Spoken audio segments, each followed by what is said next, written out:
everyone. Firstly, welcome. Thank you so much for coming along today. This is Inclusivity Now, Voice and Vision. First thing is, if anybody requires audio description, please log on to Otter AI for this session. For captions, beg your pardon. First mistake. I'm joking.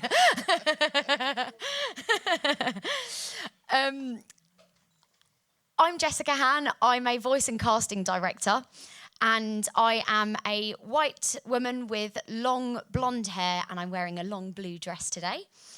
I want to introduce you to this amazing panel of experts. Firstly, we have got Emmanuel Latina, who is a voice and dubbing director at Adrenaline Studios. Sumita Majumdar, a writer, researcher and voice actor. And on the end, Laura Winson, CEO of ZBD Talent. Firstly, I'm just going to ask them to introduce themselves. Hello, I'm Emmanuel Latina from Adrenaline Kids. I'm 5'5". I have black and white pepper. I wear glasses and I've got a blue shirt and black chinos. Oh, Hi, I'm Sumita. I use she, her and they, them pronouns. I'm a brown person with long dark hair, glasses, and a stripy shirt and a yellow cap. Did I say everything I need to say? I think so. Hello, everybody. I'm Laura Winson. I am a white woman. I have short-ish blonde hair, and I'm wearing a green and black checkered dress. And the reason why we're doing this is just in the interests of inclusivity, so that if there is anybody in the audience who does have vision needs, then this is going to be able to give them a bit of a description of what we all look like in their minds. Thank you so much. So firstly, let's kick things off with a video, a show reel of some excellent examples of inclusivity on screen, thankfully put together by ZBD Talent. Let's have a look. Turmeric. Yay! Turmeric! A funny book. And hello blueberry muffin. It's not a raptor. Not a T-Rex. Not a monster. For you. And up the escalator to Dr. Amit's train. Let's find our way inside, Kika. Just perfect. Yeah. Lady Zertha whizzing round on her scooter. Always remember him. One Spark Scarecrow coming up. There. One Spark Scarecrow installed and ready to scare. Thank you so much for that. So, voice and vision. There's a lot of meaning and duality when we say this. Firstly, all people have the right to be heard, to have their share of their voices through storytelling, on-screen representation and off-screen representation. Another take on voice in the context of today's session is about ensuring that there is authentic casting for who voices the characters that we bring to life on screen. Through dedication, open-mindedness, collaboration, and commitment to structural inclusivity, this can be beautifully delivered with each department of production working symbiotically. We have some fantastic case studies to share with you today, including how Mixmups used a lived experience of visual impairment with so much detail, and their commitment to using disabled talent and removing barriers to access. So, firstly, I would love for us to discuss what authenticity means, because we've said that word a lot, we've kind of heard it all week. Let's see, we firstly got a video from Rebecca Atkinson, who is the creator of Mixmups, and she is a white woman with her hair tied back in a bun, with a white blouse, big hoop earrings. So let's hear from Rebecca. So we talk about authenticity quite a lot and representation, and really you can't achieve authenticity unless you've got minority groups that you're portraying on screen working behind the screen. So with Mixmups, obviously I'm partially sighted myself, so when I was creating Mixmups, I was able to create a character that was really being created from lived experience. But even then I had to think really carefully about it myself, so it wasn't enough to just put the character on screen, but I then realised that the character of Pockets, how was she going to move? How was her visual impairment going to interact with the world around her and the characters around her? How was that going to play out in terms of the storylines, what she could and couldn't do, what the others would need to do with her. And then also how I would get that conveyed across into the show via people who are sighted. So the animation team and the director, they're all sighted. So how was I going to convey that authenticity that comes from my mind through their hands? So we spent a lot of time doing backwards and forwards, looking at the movements of pockets. So if you watch Mixmups really carefully, you'll see that she's got these little blue paws and they touch in around her in the way that visually impaired people might move and use the sense of touch more. It's very, very, very delicate and subtle. But if you live with somebody who's visually impaired or you're the parent, you will recognise those movements. So having me as the exec producer and the creator allowed us to bring in that level of authenticity through the character of Pockets. And then we also did the same thing with Giggle, where we chose one child model, because obviously every person's gait is different, every person's way of moving is different, and that's the same with disabled people. So we modelled Pockets and her visual impairment movements on my own, and then we chose one child model who's a wheelchair user to model Giggle on, and so that particular child can stand and walk short distances. And so we did that with the character of Giggle. And it's that kind of authenticity that unless you live within that community, unless you know the minute details of the disabled life, you're not going to necessarily pick up, and you're not necessarily going to get that from just asking somebody who is disabled if your representation is good or authentic. So brilliant from Rebecca there. Thank you, Rebecca. I want to firstly go over to you, Laura. What does authenticity mean in your line of work? Yeah, thank you. Just for a little bit of background in case anybody doesn't know what we do at Zebedee, we're an inclusive casting agency. So we represent talent who have disabilities, visible differences, and the trans and non-binary community.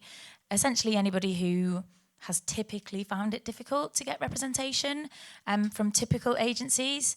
And we launched because we felt there was a complete lack of representation. In 2017, when we launched, it was very, very rare to see any representation. That said, children's TV's ahead of the curve, which it always has been.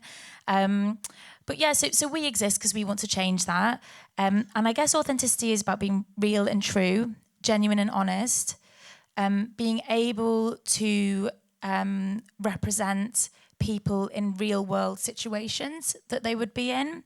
And I think that means that the people producing these programs need to have some self-awareness about, you know, what their views and their thoughts are about different communities, and having a transparency around that. And really what it comes down to me is it's very, very intrinsically linked to representation. We want to be representative of the world that we all live in and the situations that we put ourselves in and the lives that we live. And I guess looking a little bit more in detail, I'm just going to be adding to what Rebecca said there, but to tell authentic stories, you really need to collaborate with people with lived experience at every step of the process. So when you're first researching a project, when you're coming up with stories, and when you're getting to the point where you're casting and then producing, every step of the way you need to be collaborating with people with lived experience.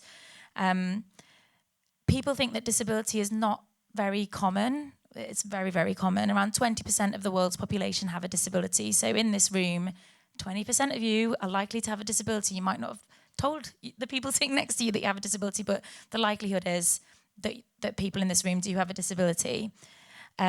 So it's really, really common, yet only around 1% of people portrayed have a disability. So there's a very, very long way to go.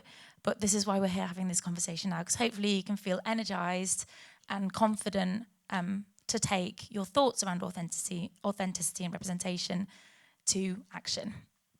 100%. And I think that's why it's so important here today, because being at the Children's Media Conference, we want to get that in front of children so that they can grow up having the same feelings that we're all trying to get across today.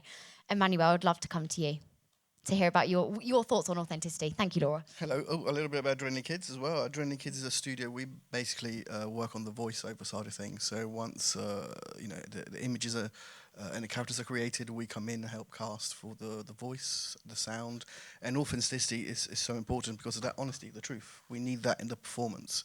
I'm quite a literal guy, so I look for results, and one of the things that comes to mind is we had an actress, Imogen, mountain climbing, surfing superstar was a wheelchair user, and we cast, for the authenticity that she could bring to the role. And some people might say, but I can't hear the wheelchair behind the mic, or but you can, when she's asked the question, what it's like to be behind a wheelchair, and the result was, quite rightly, a super proud mum and 4 geezers crying behind the mixing stage.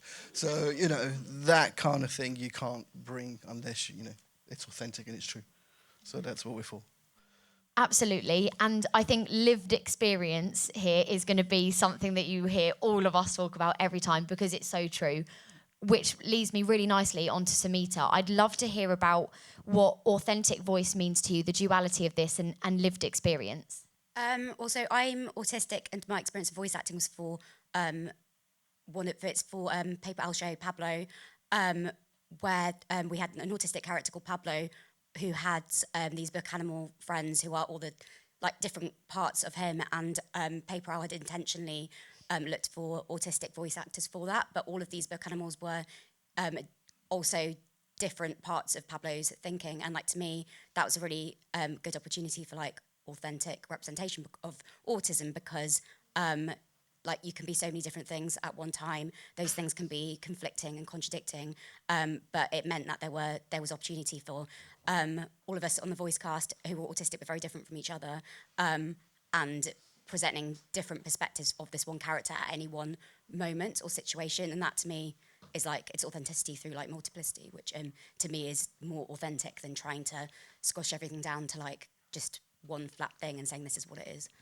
100%. You mentioned multiplicity there. Can you give the audience a little insight into what that means to you? Yeah, so for me, it's I'm quite conscious about these different parts of me and the different ways that I think just Pablo, the character, is. And all of us, whether conscious of that or not, will be aware of these things at different times or in different ways.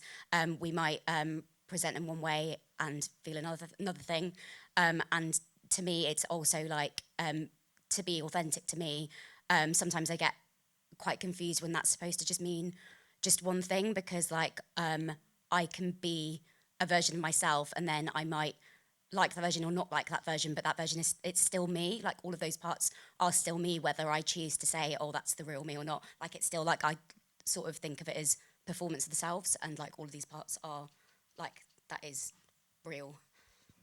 100%. I think that's so brilliant. And you were talking about how your lived experiences and your understanding meant that your voice as that character, not only your actual voice, but in terms of the story and the meaning that you were telling, was so important, because you know these feelings, and I think that's really important.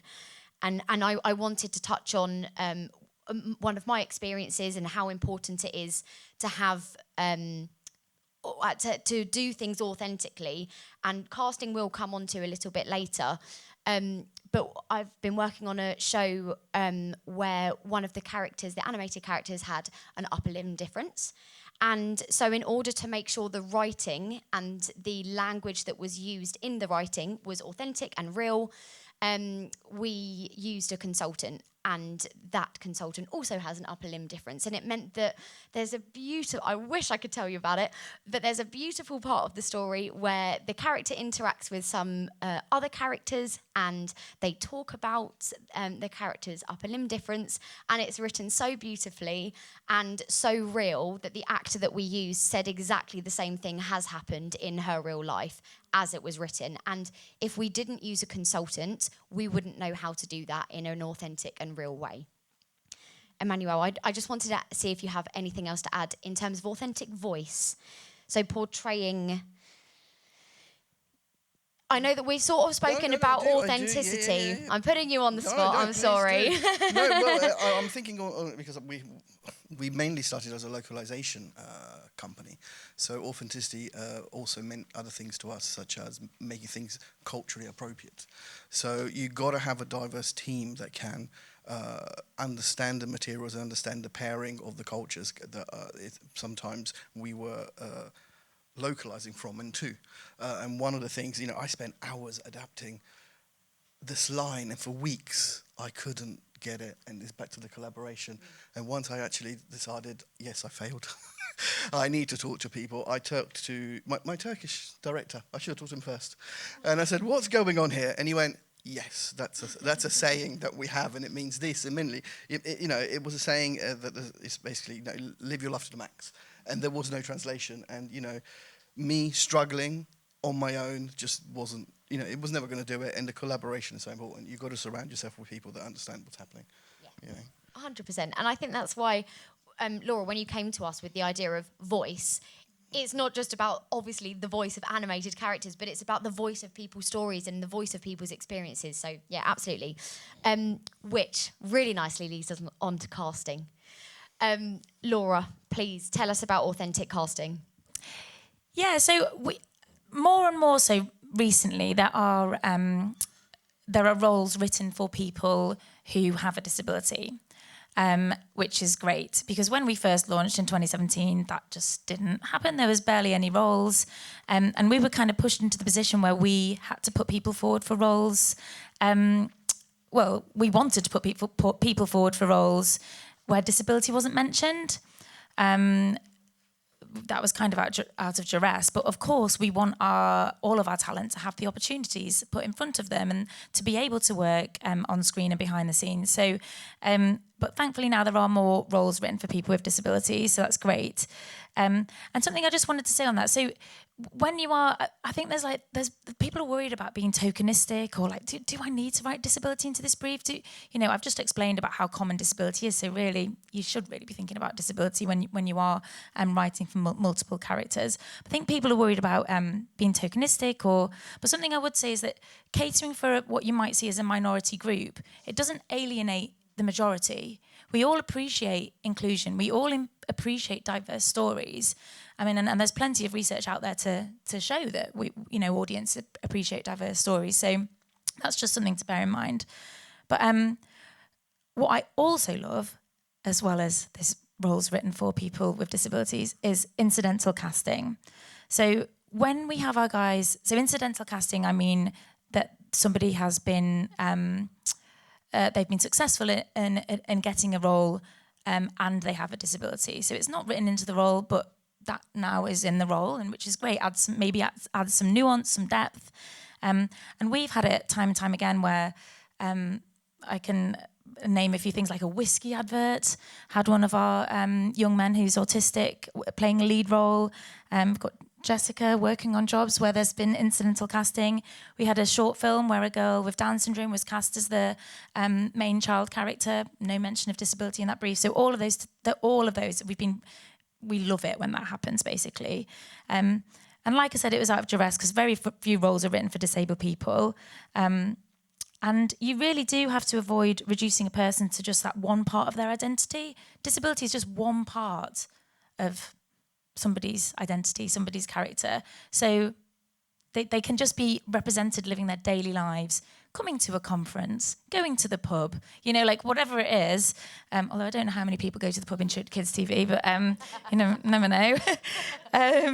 Yeah, and it just normalises disability and it reduces that feeling of otherness, and it can add more depth to a role. Yeah, that's what I'd say around incidental casting. I completely agree. I know we've spoken about this before, but it's not just about, obviously, writing characters with a disability or with a visible difference is so important to get people in those positions. But what we want is for a character to be made and just someone with a disability to be cast because they're so fantastic, not because they've got a disability. And of course, it's important that we do that, but that's the goal, really. That's what we want to achieve. So I think actually we've spoken so much about casting, and I'd love to come back to it if we have more time at the end, because I think we could talk about it all day. But I would love to touch a little bit more on authenticity in all areas of production, because we could sit here and talk about voiceovers forever otherwise. So firstly, I'd like to introduce another video from Rebecca, who you saw in the video earlier on. So we're all getting more interested in representation, authentic representation. The one thing that I would suggest to a production, if they didn't have representation behind the scenes, and I don't mean just a junior person, I mean somebody who's in a position to make decisions and influence the production, then look for consultation. But when you look for consultation, the tricky point is you will have consultants who know about disability. They might work in the charity sector, but they won't know about production and storytelling necessarily. And then you've got consultants who know about storytelling, but they don't necessarily know about disability. So finding that person who can sit across both of them is really key for a production, to put that time in up front at the beginning of your production process and your development to get it right further on down the line and save you time and money. Thank you so much. We're going to actually watch another video now. This is from Fern Lullen, who is a blind broadcaster, voiceover artist, and a keynote speaker. She is wearing a flowery dress. She has long dark hair with a fringe, and she has a gorgeous Labrador sitting on her lap, so I think we're all going to enjoy that. For me, as a blind professional, I think authenticity is when companies will come to me and be brave enough to say, we know we want to work with you, but we're not sure how, and honestly, we're going to need your help with that. And I've brought my gorgeous guide dog Nancy to help illustrate this point, not just because she's absolutely adorable, but because I think our partnership parallels that of those I work with. Nancy has taught me so much about swapping perfectionism for relationship and connection and truth. I think before I had Nancy, I wasn't speaking my truth. I was trying to minimise my disability. I didn't really want anyone to know that I couldn't see. And I want to ask you, where are you confining your creativity to four walls and staying in safety? Because it would be so easy for me to do that and just to stay inside. But then I'd keep myself small at the same time. And I hope you, like me, will make the decision to take the lead and to open yourself up to this world of possibilities. I think when we do that, we also learn so much about collaboration, about humility, and about trust. And we also learn that there's no one right way of doing something. And most importantly, we start to swap this idea of, I want to make something incredible for you, for the much better, I want to make something even more incredible with you. So the one piece of advice I would give to people making productions would be to include everyone as part of your production. I think the most powerful things that we can create connect with our humanity. They speak to our lives, to our loves, to our losses, to our longings. They really pull us in, even if the main characters don't look like us or behave like us. There's part of us in that story. And I think the other part of that is thinking about how will our audience receive that? Are we making it accessible in the best possible way? Because I think not only then do the audience benefit from feeling more like they belong, but also you benefit from having your work more widely appreciated. So everybody wins. And when we do that in the most creative way that we possibly can, I think it makes the production ultimately so much better for each and every single person who chooses to engage with it. Nancy agrees. Love it. Samita, I'd love to come to you on this one, because I know you've got experience as a voiceover artist, but your experience goes way more than that, especially on Pablo. I'd love to hear more. So I guess, before I was voice acting for Ren and Pablo, I was first consulting on scripts and then was co-writing with the head writer of the show, Andrew Brenner.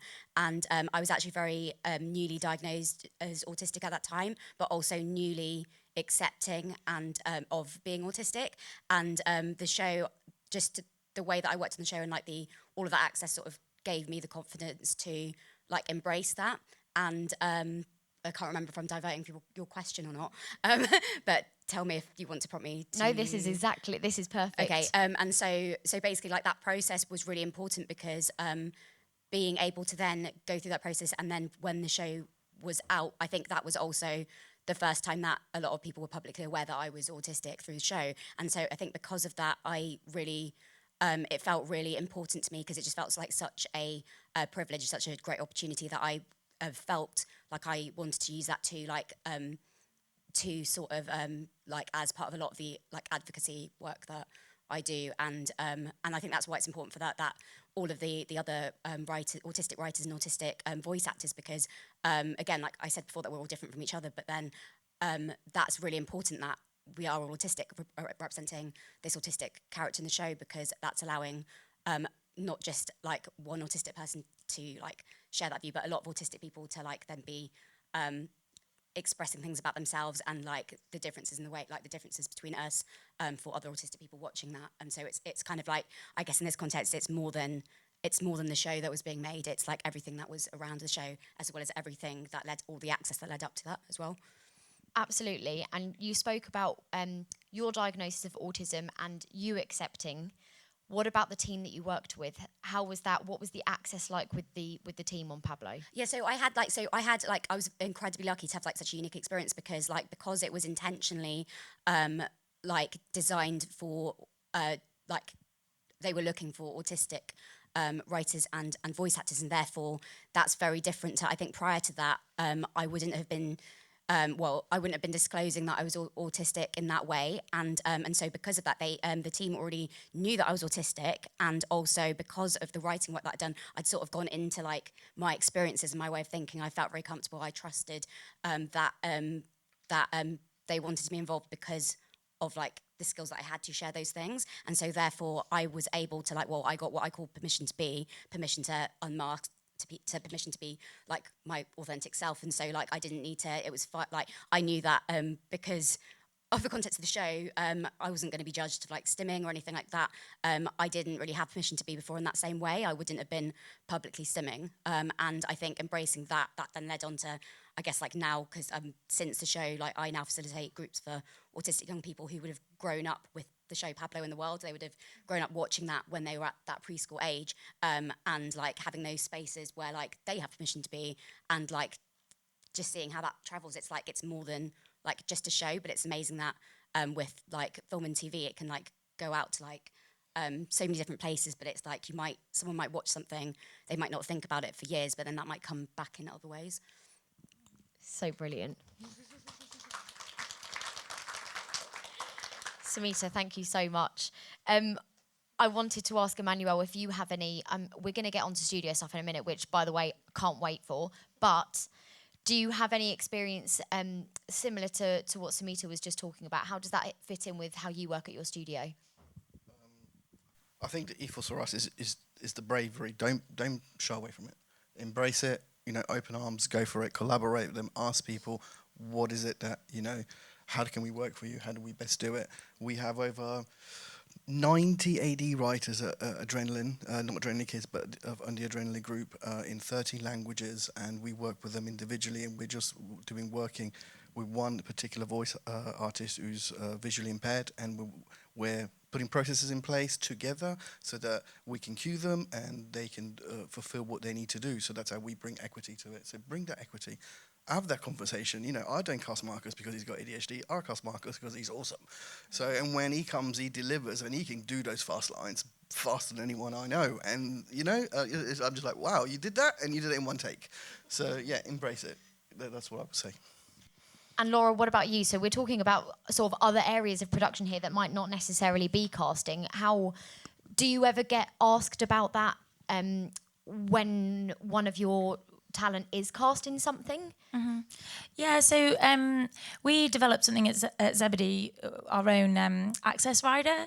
So every time that we put one of our talent forward for work, then we will also send an access rider out. So even from the very early stages, casting stages, not even in production, a client or a potential client is aware of what somebody's access needs are. So we found, looking back, like obviously COVID was a really awful time for many, many people, but it really opened the doors for digital casting.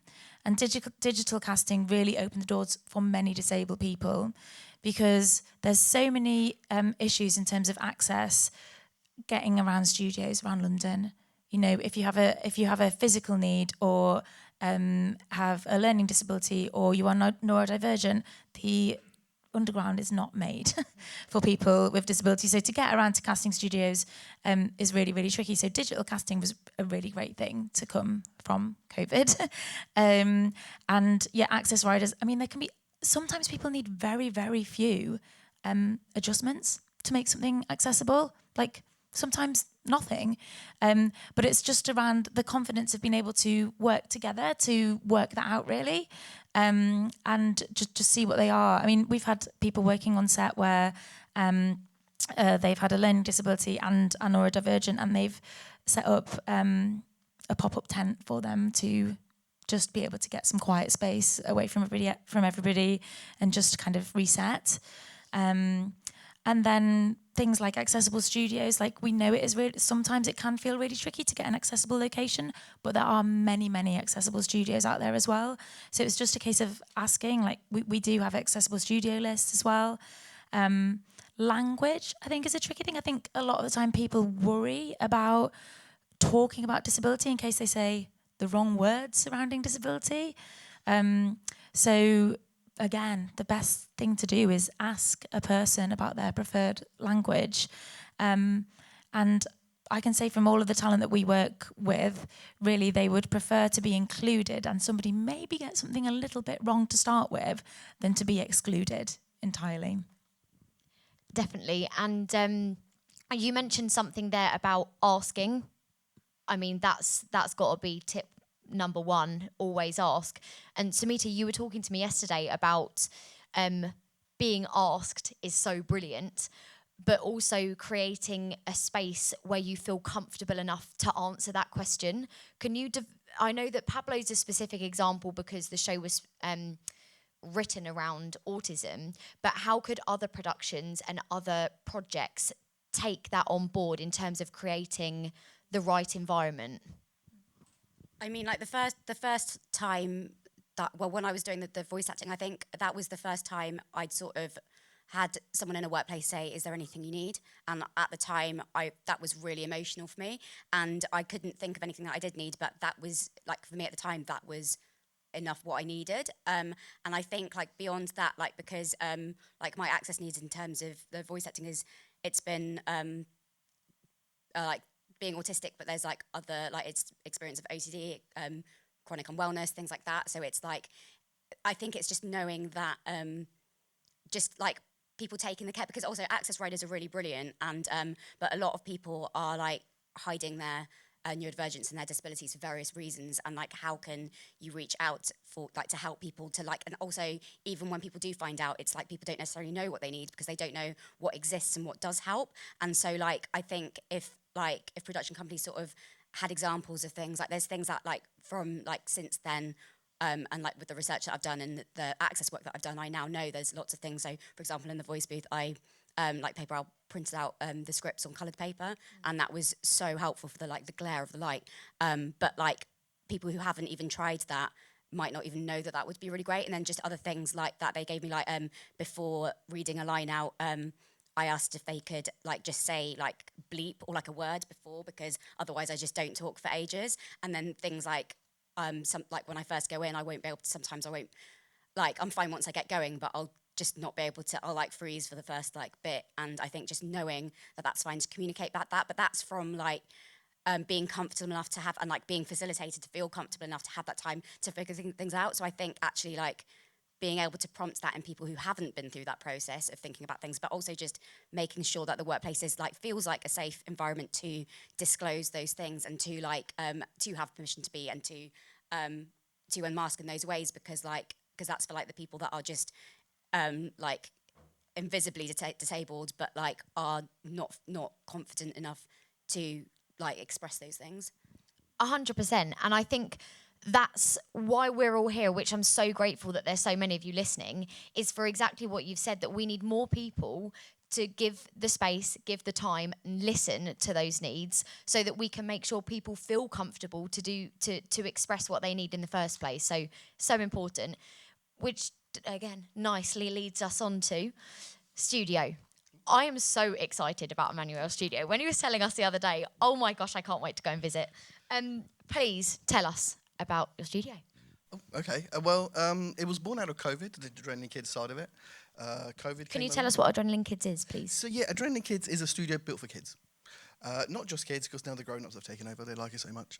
But it was originally for the kids. And what happened is we had the studio in London. COVID came along, and obviously, quite rightly, no one goes on public transport. Things stop, and we were like, no, we can't have that. So I said, if we can keep people safe, can we carry on working? So we worked really hard with the local authorities to make that happen. And basically, out of that, everybody said, can we stay here? we like the studio as is. So I did a massive questionnaire to all our young actors saying, what do you hate about the grown-up studio? What do you like? And I took all the good bits that they liked and I made a studio for them. And yeah, so now it's quite inclusive, and the grown-ups even now say, like, I actually kind of like it here. Can we stay here? It's colourful, it's bright, it's got trees I can write my name on, and I can draw on stones. Please let me come in. So that's what we do. But what we really do is take time, you know, to do those things, to make people feel safe, to make people think that we can contribute here, we can say what we need to say. So I don't know if I got time, but, you know, one of the things that comes to mind is I booked this chap who's, all I can describe it is he had a trendy, soothing, young David Attenborough kind of voice. And I like this for this role. It turns up, massive rocker, you know, huge, long hair, full of confidence. We start recording, and all I can hear is, come on down. And then we did this, and I was like, Damien, what's happening? And he then went, I'm really sorry, I can't see very well. And because we have a queuing system that goes from left to right, he's following it like this. And I'm like, we can't have that. So we sat down and we worked out a way that we could work together. So now when Damien comes in, he knows exactly what he's going to get. I know exactly what I'm going to get with Damien, and it doesn't slow things down. It just speeds things up, if anything. So it's things like that we are quite happy, you know, to do, and we embrace it, and that's what we're about, really. On that note, is there anything technical that you've implemented that you wouldn't find in your traditional recording studio? Oh, our TVs go up and down so the kids can see them. A lot of moaning about being in booths, so that's also grown-ups where they have to go on tiptoes. We have a variety of queuing software, so we're working with people that can't see, where we queue them via audio. I know that we have the beeps that are traditional, but we're working a little bit more intense, because when we do audio description, we're actually involving blind people in the audio description to make it more authentic, and that also times them in order so that they can get their cues in on time. So yeah, we tend to lean on technology to make our life easier, and everybody's life easier where we can, really. That's super. I love it. I literally cannot wait to come and I really hope I'm allowed. Hope you invite me. Yeah. Come down. That's so exciting. On the topic of studios as well, I also want to mention Fitzrovia Post. They are fantastic. Their studio is completely accessible. It's got wheelchair space, and there's braille on the signs to the doors, and we love it. Because it's so accessible, and so we love working there. We love all studios, but in terms of accessibility, they're nailing it. In terms of studio, I wanted to mention an anecdote about someone that I worked with a visual impairment. And in the booth, I mean, I'll let you talk about the casting, but in the booth, we literally took 10 minutes at the start to figure out exactly what she needed. And we turned all of the lights off. We changed and printed about 4 different types of script to make sure that we had one that was absolutely right for her. And she had different sets of sunglasses to use, and we just gave her the time that she needed to make sure she was 100% comfortable. And what I loved about her is that she told us, she's 9 years old, and she was just like, I need this, please. Oh, actually, can we do this? And I was so happy and proud that she felt that she could say that, and I think that's very much down to probably how her home is, and her agent, you know, her agent telling her that she needs to do those things. And the studio that we worked with there were so brilliant at being accommodating, and the client was really good at taking the time, which is great. What I would love for us to do now, in fact, has anyone got anything else they want to add about studio or technology? In which case, very exciting. We're going to move on to a video again from Rebecca, who you saw earlier from Mixmups. This is something called Ultra Access. You will be mind blown if you don't already know about it. So I'm going to talk you through Ultra Access and what this is. So this is a brand new service from Channel 5 Mixmups show. It's been created and devised and exec produced by myself, along with the team at McKinnon and Saunders. And for the first time, we are able to offer preschool children much better access to TV if they've got disabilities or sensory impairment, autism, learning difficulties, the whole spectrum of human variation. So what is it? It is a service which uses interactive TV technology. It's powered by a company called Stornoway, and it allows users to pick and choose from a list of access features to mix up their own bespoke access. So when I talk about access, I talk about the layers of a sandwich. So when we make TV, we create a sandwich. We've got bread, we've got let's say we've got audio, we've got visual, we've got subtitles, we've got sound effects, we've got special effect, and we compress that into something which we then deliver to the audience. What Ultra Access allows you to do is to deconstruct those layers and allow your audience to choose what they want to go into their sandwich to be delivered to them. So for example, you can take out that background noise, you can take out the sound effects, you can simplify the visuals, so you knock out the background colour and only the characters stay in colour, which makes it easier for children to visually track what's on screen. So this is the first time that access has really been considered since subtitles and audio description. This takes it one step further and allows you to have what's called prime and prep material as well. So this is where you can have a shortened synopsis of what's coming up in the episode to help embed the story into the child's mind before they watch. You can have a list of sensory props that a child can hold while they watch Mixmups. That gives them some tactile literacy opportunities to feel what props, if a child is visually impaired and they're listening to Mixmups and they're not necessarily connecting with it as fully as a sighted child, you can place those objects into their hand and they can feel as well. So with Ultra Access, there's 14 options that you can choose from. You basically go down the menu, you pick your options, and then you mix up the magic of your own bespoke access and it plays it out on the fly. And the brilliant thing about this is that you've got 14 options, but actually the permutations of how many ways you can watch Mixmups now is a staggering 4,000 or over 4,000, depending on what you pick. So it's essentially personalised TV, and it's got the potential to reach preschool children who otherwise can't access TV. I'll leave you with a thought for a moment that preschool children can't read subtitles. So if you're a deaf preschooler, how are you accessing your content? My child has learning difficulties. What can Mixmups with Ultra Access offer us? You can view key Makaton signs at the start of your chosen episode. It's just that we're really hungry. Spin? That's me. Is hungry. Hungry. Great! What else? You can turn down the background sound and simplify the visuals to give your child less information to process. Can you tell our sandwiches to hurry up, please? It's taking too long. Complaining won't help. Sorry. It's just that we're really hungry. That's not all. You can watch a story synopsis at the start to embed your understanding before you watch the full episode. He asks the alien chef to hurry up and make the sandwiches faster, but the alien chef has so many orders that she can't hurry up. The Mixmups do some colouring while they wait. Plus, you can get a list of sensory props to bring the story to life in the tactile dimension as you watch. Cheese sandwich. Colouring in. A clock. And get support with emotional understanding from the Moodly clouds. When we feel sad, the Moodly clouds turn blue. When we feel happy, they turn green. This is TV access like never before. What's in your Ultra Access mix? Find your bespoke access today.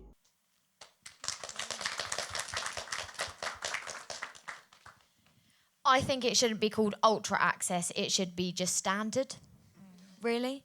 So great. Well, this is obviously so successful, and I just want to hear, Laura, if you've personal success stories. Yeah, there's so many. So when we launched, only 0.001% of people featured in advertising or wider media with a disability. Now that stat lands somewhere between 1% and 4%, depending on the data that you look at. And I know that TVs can sometimes be a little bit better. So that in itself is a great success story, that things are really, really moving in the right direction. That being said, I think there are things which are damaging this progress. I think, like, not to get political, but I think Trump's attack on DEI is definitely filtered into our line of work. My colleagues in the audience, we can see that there's less. It has impacted, like, what briefs we're getting through and what big brands and big organisations are looking at in terms of DEI. I know that disability, like, DEI is on the tip of everybody's tongue. Everybody knows that diversity, equity and inclusion is important, but for some reason disability is often left out of that debate, and I'm hoping that the fact that we've got all these people here today, disability is becoming more and more prevalent. Many companies don't even include disability in their diversity policies. It's not even considered. So yeah, I've changed that to what are the success stories to what's the what's the really rubbish things going on. I think it's good to know though. We need some what went well, even better if. But success stories, we love Mixmups. We get jobs, fashion, beauty, advertising, film, TV. Every day we get a different brief through, and every day we get a different confirmation. And the success story mainly for me is seeing our talents' faces when they book that job, or when they talk about what they've been doing on that job, or like the pride that they feel, the feelings of self-worth. Like, these opportunities didn't exist previously. So just being able to impact them personally, their families. We had stories when we launched about, parents who'd had babies with a disability. They didn't know until they had the baby that the baby was going to have a disability. And they said it felt such a lonely place. There was just so little positive representation out there. And now we can see that's changing. And I think that can just have a huge impact on families and communities. Yeah, 100%. And as you were saying that, it jogged my memory about the wonderful girl that you represent with an upper limb difference. And honestly, talking about it now makes me well up, because she was so excited when she saw the animated character, and she was just, honestly, it was so magical. And that, imagine a kid watching telly and seeing someone that looks like themselves when you feel different. I just think it's so powerful. So before I get any more emotional, I'm going to ask if Emmanuel has any other success stories. The success story is what you just said, telling someone that just they got the part. It's a good bit. This is why I wake up in the morning, making someone's day. We had a chap, a young child. We dubbed everything from English to Ukrainian and Pib and Posy when the difficulties first started out. And getting those kids in the studio, and one of the children had an hearing aid, so we had to, again, give him what he needed, supported him in his journey. But I get up in the morning for that kind of thing. Those are why we do the boring bits in our job, to do the cool bits that make us happy. Yeah. So I will say, if you can do that, keep doing it. Samita, anything else to add? Don't worry, if not, we've got a video. Shall we watch a video? Let's watch a video. We've got... Oh, this is they're all good, but this is a really lovely one. Isabella May, who plays Giggle in Mixmups. She is a white girl with her hair tied back in a ponytail, red glasses, a pink T-shirt, and 2 soft cuddly toys. Let's have a listen. Hi, I'm Isabella May, and I'm autistic. I voice Giggle in Mixmups. I was cast authentically for the role as I was discovered via Facebook when a friend's mum from the sensory group I go to tagged my mum in the Toy Like Me post. I've never done anything like Mixmups before, and I just love it. Everyone is so kind to me and don't say anything if I wriggle or fidget or have to give my teddies a quick squeeze. The whole team are just so accepting of me and my differences. I've always wanted to be the voice of a character, and I am so happy that I get to be the voice of this special character, Giggle. I hope we can continue to include people from all backgrounds in voiceover, because kids and grown-ups like me are so cool. I work very hard, love to get to know people and learn new things, and I think if more people from all backgrounds are involved in voiceover, it will give various different opportunities to various different people. Thank you for hearing my voice and enjoy the rest of the CMC. Bye!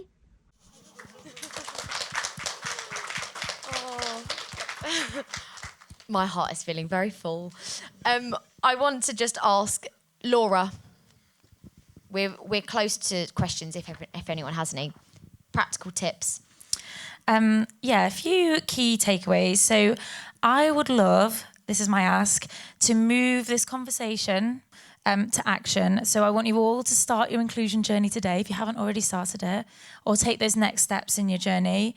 And I would say don't underestimate diverse and disabled talent, both on screen and behind the screen. Make those opportunities and you'll reap the rewards. Thank you so much. Does anyone have any questions? Oh, we've got one. Well, it's not so much a question, I have to admit, but rather more so a comment. As someone who is autistic myself as well, I was diagnosed with Asperger's when I was about 6 years old. I do find this to be an incredible insight because as someone who's autistic, I very rarely see representation for autistic people in mainstream media, I guess you could say. The only example I can think of off the top of my head is the A-Team. I'm not sure if anyone in here watched that when it was on the BBC, but I thought that was excellent. But even then, you're not given an idea, at least on the surface, that the representation is being made towards someone who actually has autism that's involved in the production. Which kind of gets me thinking kind of from now on about this session has really given me an insight as to what really goes on behind the scenes when that representation is supposedly being made in a piece of media. And indeed, if there is anyone behind the scenes who kind of suffers from whatever disability or difference, as I like to sometimes call it, that is being represented in the movie or TV show, or whatever it is, and also giving them the opportunity behind the scenes as well. Yeah, absolutely, and that goes back to our initial sort of vision, or Laura's. The reason why this was even a pitch in the first place is because this is on-screen and off-screen representation, and we want those lived experiences to make sure that content is authentic. And also, you just, how are you meant to portray a story if you don't have someone that's experienced it to tell it properly? That's just, it doesn't make sense, really. But so thank you so much. It was really lovely to hear that you enjoyed it, the session. Oh yes, we've got one more, please. Hi folks, thanks for a great panel, really enjoyed it. Excuse me. I'm Chris from McKinnon & Saunders. We were lucky enough to be right at the centre of this show. It was just a fantastic journey with, sorry I've got a little bit hay fever I think. It was just a fantastic journey with Rebecca, and we learned so much as an able-bodied person to actually go on this entire journey and see how... Sorry, this isn't a question, it's more of a statement, isn't it? No, well, I love it. It's great. To sort of go on this journey and to see... The thing that my journey with Mixmups started here about 7 years ago when I met Rebecca. And she was adamant that these stories would be stories about children having an adventure and not stories about disabled children. Disability inhabits every part of this show, but not in an overt way, which was exactly as you were saying, this incidental casting.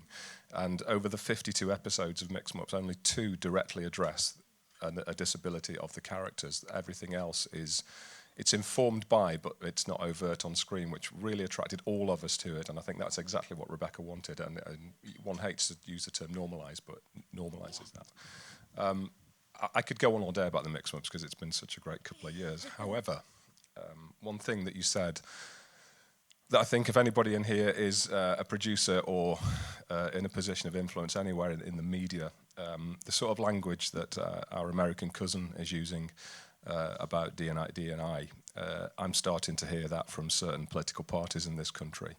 And I think if we're not very careful, we're going to end up with a government in 4 years' time that is going to make a lot of this work that we've done undone. And I don't know how that gets done. I don't know how that message gets across, but we sure as hell need to find a way that does not come to fruition, because honestly, I am hearing that language already. So anybody who can or has any sort of influence, just pay attention and just watch out for that, and anything you can do. Thank you. Thank you, Chris. Yeah, I was going to say, I think I was a little bit, when Trump got in again, people were asking me, do you think his attack on DEI is going to impact our business and our, the opportunity for our talent? And I was like, no, I don't think so, because, looking at it from an advertising perspective, inclusion sells. Brands are making more money. You get more viewers. You get people watching more. I was like, it's not going to impact because people want to have successful businesses or successful programming or whatever it is. But I have been wrong. It's such a, politics is so powerful that it has filtered through to organisations, stores, shops, TV. And I think you're right, unless we do all work together to continue on this journey of inclusion, then there is a risk that it will really impact all the great work that has been done previously. But to reiterate the point, it does make business sense. It makes commercial sense. You get more viewers. So if you want to have a successful program, you need to be inclusive. It needs to be part of what your strategy is. Oh, we have a question. Yeah, I think we do. We do have time. Thank you. So, hello everyone. I know I came in 20 minutes late, so I will apologise for We'd that never have known if you didn't say. Well, that's my problem. I have a history of dropping myself in it. So no, that was fantastic. I do love Mixmups, and I know Rebecca a little bit, and she's just absolutely fantastic. And the work that everyone's doing on it is amazing. And seeing it actually now is really inspiring. That's that dirty word. See, I'll front this as well. I'm neurodivergent disabled myself, so I'm kind of telling myself off my head for using the word inspiring. But so I'm a screenwriter. I recently wrote for the new Waffle Wonder Dog series. So the spin-off. People who actually know the show who don't, and it's good. Normally it's just people if they have kids, and if they don't have kids, they're like, what's that? It sounds great. We're at the Children's Media Conference. I know, exactly. This is the place. But yeah, so for myself, I'm autistic, dyspraxic, ADHD, have sleep apnea. And I'm sorry, this is another statement rather than the question, if that's okay. Please go for it. But I apologise. It's just because I think it's so important to say, and it's because actually to reinforce what everyone here on the panel is saying, is that the comment I always make is that disability will affect everyone. It's not a case of it might, half and half. It's some and some. It's everyone. Whether that's injury, that would be old age, that any reason. And I mean, even some aspects which are often neurodivergent related. For example, prosopagnosia, which is face blindness, that can also be caused by a neurological injury, and that could be temporary as well. So actually these implementations, I think, I'm sure everyone in this room knows this, otherwise you wouldn't be here, but making those implementations, it benefits everyone. And echoing what this lady said here, it makes business sense as well, because if anyone was to become disabled, even if temporarily, how much money would you lose being out of work rather than having the access access in place already to allow you to continue to work? So I think it makes sense on all. So many people have looked at it from so many different angles, and it all just makes sense. And anyone who, that sounds really extreme, but anyone who's against it, it's very illogical. There's no reason to it. It is just pure discrimination. So I just think it makes perfect sense. And, I'm really amazed with the ultra access. As you said, it should be just everyday standard access. Why is it taken? Why is it taking this long for someone? People have had these ideas for years, and they've stalled for whatever reasons, or just haven't been the people there to back it up. And they started doing it at the BBC in the early 90s, and I mean they were making quite strong efforts, and then it just fell apart for 2 or 3 decades. But I just wanted to make that point. Hopefully we're on the right track now, and thank you so much for bringing that up as well. No, well, thank you so much. I'm terribly sorry, but yeah. I'm talking a lot, sorry. Just to add to that. Sorry, yes. I guess I'll make it a question. I guess directed at Olivia. Can the Inclusivity Now sessions, which are so brilliant from now on, be in the bigger showrooms that everyone attends? Woo, woo, woo, woo. Then I suppose it's a kind of call to arms to everybody to try and make that happen. Put it in the feedback form. Please, one takeaway, put it in the feedback form. Thank you so much. Thank you everyone for your comments and your questions. Thank you so much. I realise that we have actually been preaching to the converted, because all of you lot are here because you already believe in it. However, thank you so much. Thank you to the panel. Thank you, Jen, our producer, so much for being so fantastic and supportive throughout this whole thing. Karen, who is our executive producer, who isn't here today, has been fantastic. And just one final thing before I get told that we need to leave. Next up, the final session of the conference, The Last Word, where we all come back together. That will be downstairs in Cinema 4 in 20 minutes. Don't miss it, because this year The Last Word is with the most famous fox on the planet, Basil Brush. That will end at exactly 4 p.m, in time for you all to get on your trains. Remember, any sessions you've missed will start to be available immediately after the conference on the CMC catch-up, which you will find by logging into the delegate area on the CMC 25 website. Videos will launch there regularly throughout the summer. There's still time to grab a tea and coffee, then see you downstairs for Basil Brush! What a professional.